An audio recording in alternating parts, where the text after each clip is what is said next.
What's going on, everybody? I'm Kevin, the Cold Brew Mechanic, and today we're reviewing the Wandering Bear Cold Brew Straight Black Coffee on Tap.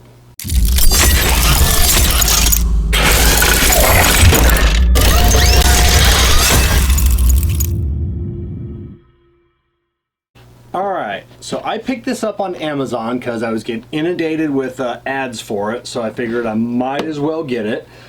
So this is Wandering Bear. This is a 96-ounce little keg of cold brew coffee for $25.99. Now, to break that down for me, I drink 2 cups of cold brew every day. I measure out 2 cups, pour it into my insulated container, ice, a little bit of my homemade chocolate creamer, and then shake it up, take it to work. So inside here is 12 cups, so this is 6 days of cold brew for me. So this is actually a great amount. I love the container. It fits snugly in the fridge, got a little tap, hold my measuring cup underneath of it, and it's fantastic. Well, the whole thought behind it is fantastic, not necessarily the coffee itself. So it breaks down to $4.33 per day. This is non-concentrated. I just want to apologize for the mess. I'm getting ready for a show. I don't know if you can see that or not. My cigar show. So I got this from Amazon. I worked all day, came home, saw a box on my front stoop that had been sitting there all day in the blazing sun, and it was this. So I'm like, that can't be good for the coffee. But then I got it, and there's an enjoy by date of August 12th, 2020. Well, this is May 17th, 2020, and I've been drinking this for 6 days. So I don't know when it was brewed, but that's a long time, and I think that comes through in the coffee. This is a straight black strong coffee, hands down. It's a coffee I did not enjoy. The reason we're doing this review, I really want to start doing some of these reviews after I've drank the coffee for a few days. Now, the single servings that I'm probably only going to try once, those, like I said, those are still be the same reviews. It is what it is, but on the larger amounts of coffee or coffee grinds that I have to do, I think I'm going to do those, because there's been a couple times where I've said, oh, I really like this coffee, and then after drinking it for like 3 or 4 days, it's like, I really like this coffee, but this isn't a coffee that I should be drinking at work. It's too sweet, and it's not like an active cold brew, and I'm like, I already posted the video. Luckily, there's never been one I'm like, after 3 days, this sucks, and there's never been one of those. But on this one, I think if I did the review right away, it probably would have ranked a little higher than it has since I've done it drank it after 6 or 5 days. There's still one more day in here, and today was my day off, and I couldn't bring myself to have another cup of this. Day one, I'm like, all right, it was palpable. I drank it. I'm like, I don't know. It's a little strong, just a harsh bitter, or a little harsh, a little bitter, nothing too bad.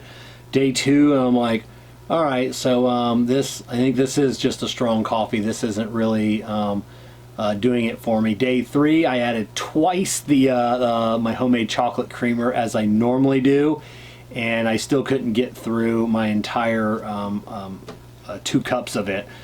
Day 4 and 5, I didn't get halfway through. I just ended up dumping it out, and I just couldn't get through it. It's just too strong and too dark, bitter, and not super bitter. If I were to guess, I wouldn't have said this was really a cold brew. I thought this would be someone hot brewed coffee and then chilled it. It almost has that acridness taste to it, and if you like, strong coffee, you're probably gonna like. My buddy Tony Costa would probably love this coffee, but for me, I want something refreshing. I want something, a little bit of sweetness, but I really want the coffee, but I don't want one thing overpowering one another. Now, Starbucks did like an Irish cold brew or cream thing. was amazingly delicious. But all you tasted was everything else except the coffee. You couldn't taste the coffee at all. You didn't even know there was coffee in there.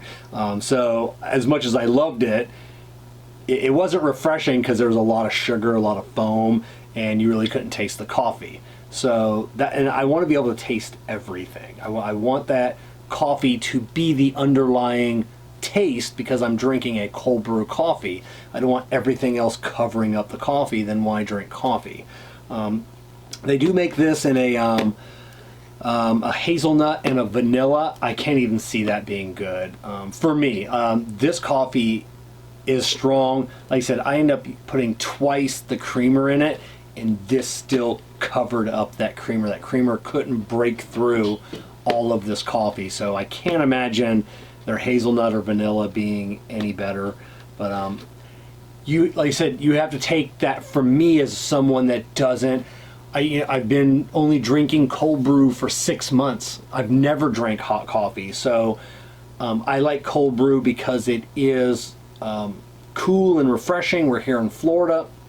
I'm a mechanic, work in a hot shop. I don't want I don't want hot coffee that just sounds disgusting, but I also don't want too much coffee because it does with the heat. The cold brew even just irritates me a little bit, and same with all the sweets and the sugars. In the heat, it'll make you want to throw up. So I need that perfect blend. So that's what I'm looking for. I'm looking for like a refreshing, almost an iced tea, but I want something stronger like a coffee. So those are the coffees that I really get into and enjoy. And then coffees that have a great flavor with your creamer that you're putting in. I haven't found a cold brew yet that I can drink straight. That's not me. That's not happening. I need that little bit of sweetness, a little bit of that sugary delight. So I love everything about this. Like I said, this keg, that's awesome. It's super cool, and it's just unfortunately the coffee was not for me. And not saying that it's not for you. I don't know. Like I said, I like to know what like I said, how long is this when it was brewed by the time it got to me? Because then being enjoyed by 3 more months after that. That's from everything I know about brewing coffee and cold brew. That's a long time for a product to be sitting. So I don't know. But if you like straight black, stronger cold brews, you may enjoy this. I'll put the link. They have an Amazon store. It's where I bought it. I'll put the link down in the description of below. That will take you right there if you want to check it out. And like I said, they've got some other they got some flavors, and then they have like these little cartons with like the little screw top. They're like single servings, so that they have those. I didn't get any of those. I just went straight for the big coffee on tap, and it says 16 glasses per box. Well, I guess 16 if you're not doing 2 cups. 2 cups seems like about the perfect. That's like your Tervis tumbler size with ice is 2 cups. I think that's what most people are drinking. So to get 16 out of there, you're drinking less. I don't think more people are drinking that little amount of. I mean, you could have put there's 24 servings in there if you're only drinking this much. So I don't know. Maybe that's just what they drink. So, all right, cats and kittens, that's all I got. This has been a Wandering Bear Cold Brew Straight Black Coffee on Tap. If you're a fan of dark, straight black coffees, a little bit of bitterness, a little bit of acridness, this is probably going to be. Now, when I say bitter and acrid, like so I'm not using those in derogatory terms, because that's generally part of coffee, is that little bit of bitterness, a little bit of acridness. We enjoy cold brews because we get less of that than anything else. So, but if you enjoy, like I said, your straight black coffees, definitely give this a shot, because it's super cool the way it sits in your fridge with the little tap. I just wish for me that it would have just been a little bit less bitter, and it would have just been taken to the cream a little bit and then just made for a nicer coffee. But unfortunately, this one's not in my wheelhouse, and it's not something that I enjoyed, so I definitely don't think I know I won't purchase it again. It's just not my thing. So, all right, take from this review what you will, but as always, keep brewing.